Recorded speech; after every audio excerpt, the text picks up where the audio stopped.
kuweza kutafuta ushirikiano na taifa la Urusi katika swala zima la kibiashara. Naam, Rais Dr. Samia Suluhu Hassan naye sasa ndo anateremka hivi sasa, anateremka, na hii ndo kwamba amewasili nyumbani, karibu nyumbani, na mengi ambayo tutaweza kuyasikia kama nilivyokuambia. Makamu wa Rais Dr. Emmanuel Nchimbi yuko pale, ndiye ambaye atampokea. Kumbuka jana alikuwa na kazi ya siku ya mazingira duniani.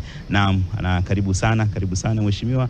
Bila shaka kuna mengi yametokea huko, naona na msalimia na mawili matatu ya kumfahamisha kile ambacho kimeendelea, na kwa lugha ya alama inasema tuko vizuri, ile mikono miwili inaashiria kwamba tuko vizuri. Naam, sasa viongozi wengine nao ndio hivyo watakuwa wanakimsalimia, wakiongozwa na mwenyeji wa mkoa huo Dar es Salaam, mkoa Dar es Salaam.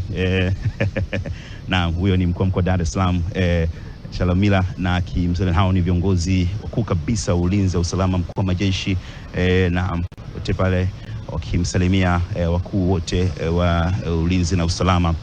Na hii ni kwamba amewasili na kwa namna moja au nyingine wapo tayari kumpokea, na Mheshimiwa Rais sasa amewasili kutoka Moscow, na tutafahamu kuhusiana na ziara hiyo namna gani ambavyo mambo yalivyokuwa mara baada ya kuwasili kwake, na pengine inawezekana siwe leo, lakini ndio hivyo.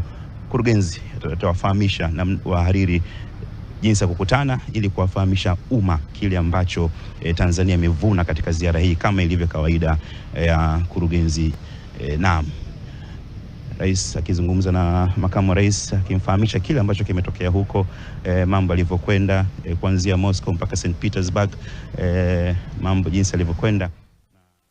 Wataenda bila shaka kuzungumza zaidi, nao ni viongozi wa ulinzi na usalama, nao wakiwa nyuma kuja kumpokea.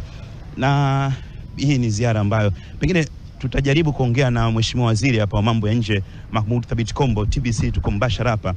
Mheshimiwa Waziri, kwenye ziara hali mambo yaliendaje, lakini pia